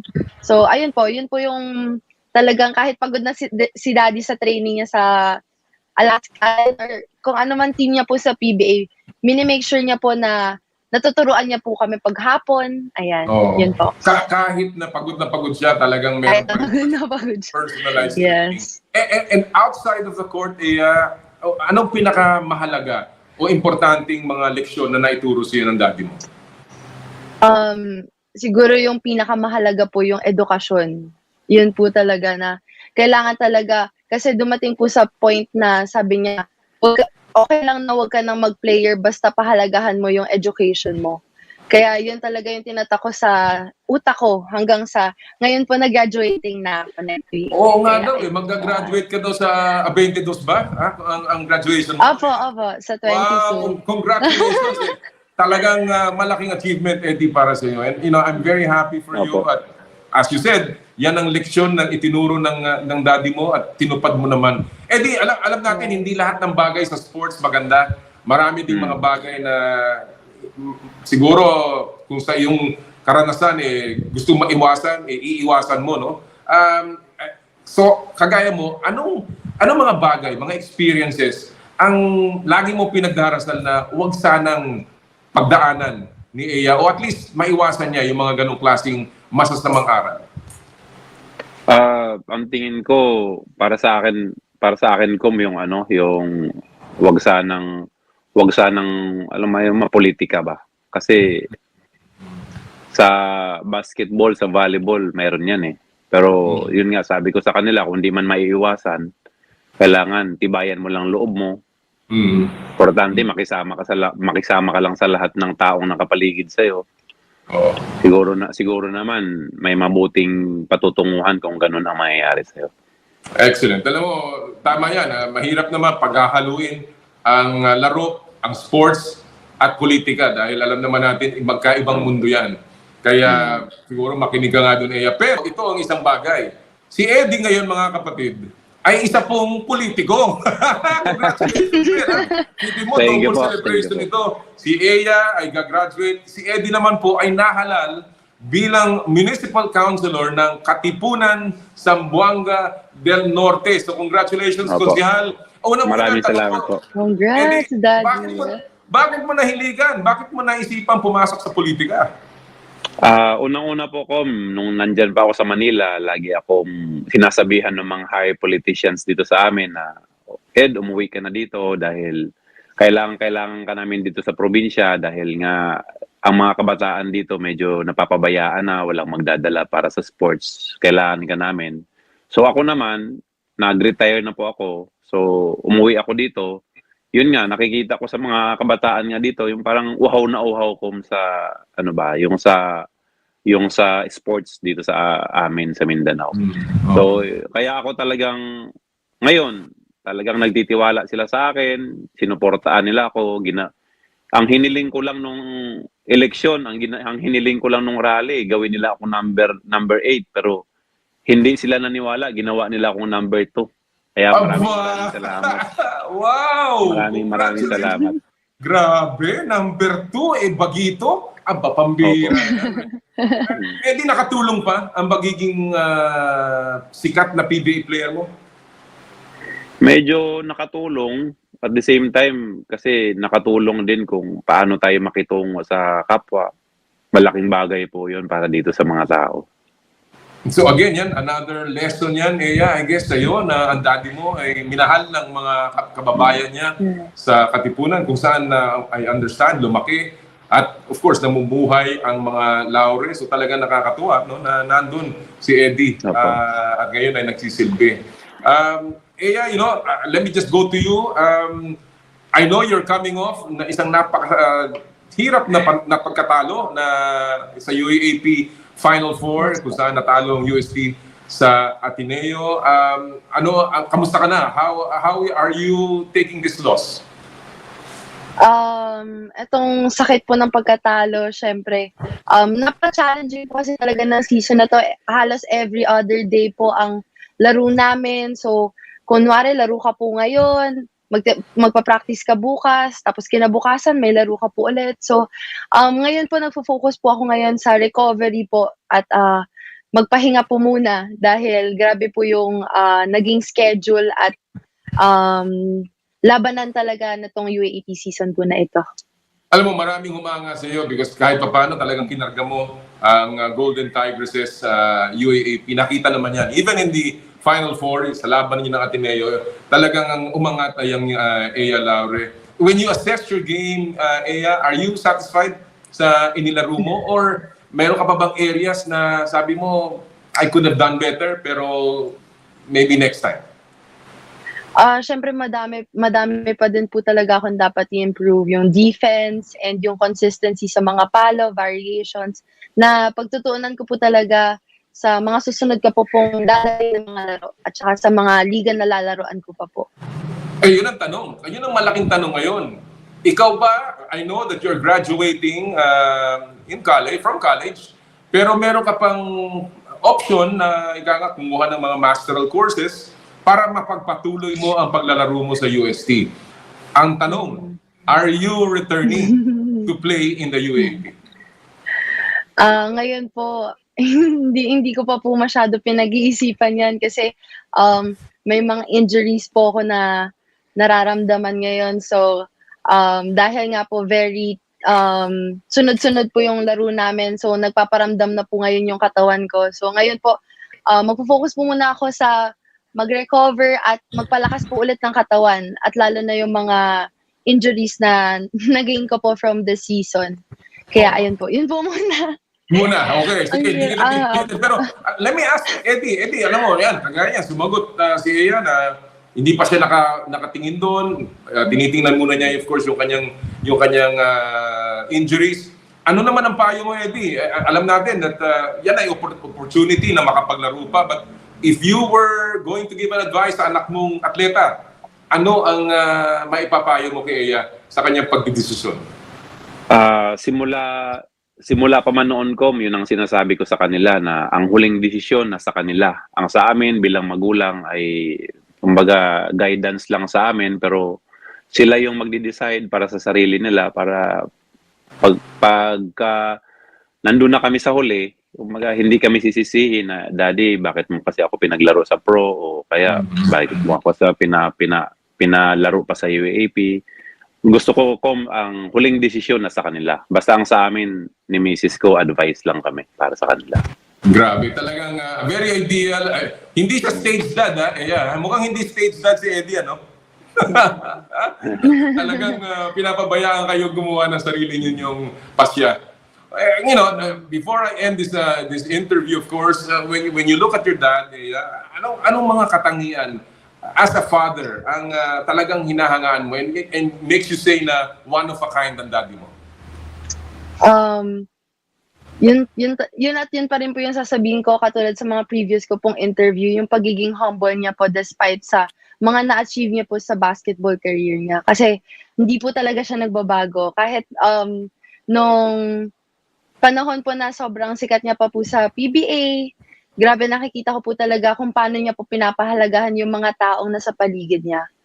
At pantay-pantay po niya po talaga itrato lahat na ngayon. Oh, talaga. Talagang totoo yan. Ako magpapatunay niyan. Sabagat si Eddie ay matagal namin nakasama at wala kaming naging problema kay Eddie ni minsan. Talaga naman as a teammate, as a member of the PBA, and of course as a role model for the youth, talagang napakahusay na tao ni Eya Laure. Kaya ako natutuwa na ngayon ay konsihal na siya, sapagkat I'm sure madadala niya lahat yan ngayon sa arena ng politika. Eddie, ikaw naman, if you have any other kumbaga pangarap or ninanais para sa anak mo, ano yung gusto mong ibahagi kay Eya ngayon na maaaring mag full-time pro na siya or in fact maglaro sa national team? Ano may babahagi mo na lang and what are your remaining hopes para kay Eya? Yun nga po, yun ang lagi naming sinasabi sa kanila ng wife ko na kailangan magtapos kayo ng pag-aaral nyo, maglaro kayo ng maayos, mag-aral kayo, dahil ako, yun din ang pangarap ko na makatapos ng pag-aaral. Kasi ayaw kong matulad sila sa akin na hindi nakahawak man lang ng diploma. Kaya ayaw kong maranasan nila yung naranasan ko. So ako ngayon, dahil graduating si Eya, sobrang as a parents, kami ni Mrs. ko, parang parang hindi namin ano kung ano yung saya namin ba na may nag-graduate kami na anak. Kumbaga, hindi man namin nakuha, sila yung nakakuha at nakapaglaro pa ng maayos. Sobrang laking bonus na para sa amin yun bilang magulang. Mission accomplished. Mission accomplished, ika nga. No? Opo. Akala ko, ang wish mo sa kanya na mag-asawa siya ng tama.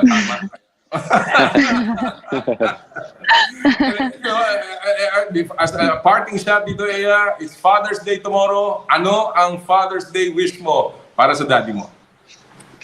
Ang Father's Day wish ko sa daddy ko, basta kasi si daddy very talaga siya, very supportive. Kahit malayo kami sa isa't isa, naramdam ko pa din yung suporta na binibigay nila sa akin ng mommy ko, ng parents ko. Kaya naman, ang wish ko is to stay healthy lang lagi.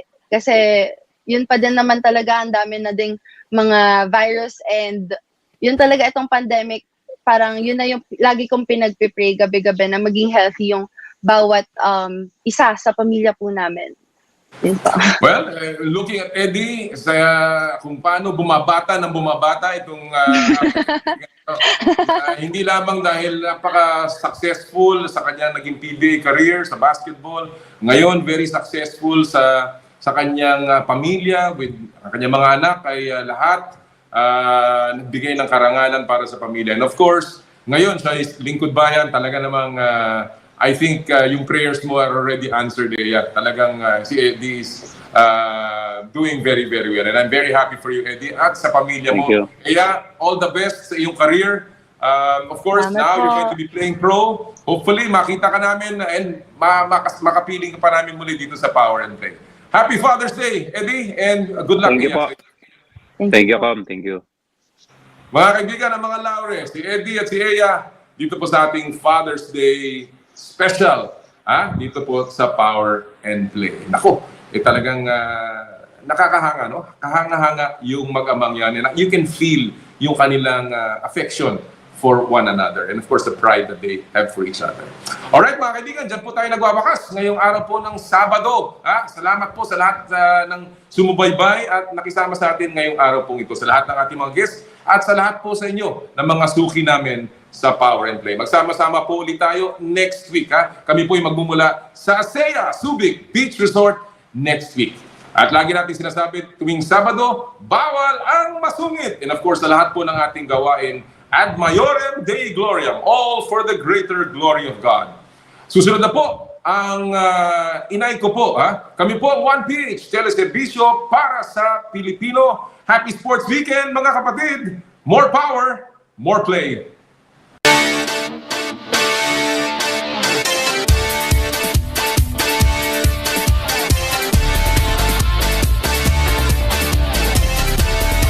Sa kapwa ko Pilipino, ipagmalaki ang galing na meron tayo. Ilantad ang likas nating talento at magdala ng saya sa mundo. Sa harap ng pagsubok ay di susuko. Para sa pangarap tayo'y porsigido. Magpakitang gilas na at huwag magpatalo. Ipag-iwang natin ang Pilipino. Mula noon at hanggang ngayon, talento natin ang bida. Mula sa simpleng bakuran hanggang entablado natin ipakita. May pagsubok man ng Pinoy, pinalalakas ng saya. San man tayo sa pulo, Syembre, Sibay, Lakay, Maniga. Sama-samang pakita ang galing nating katropa. Sa kapwa ko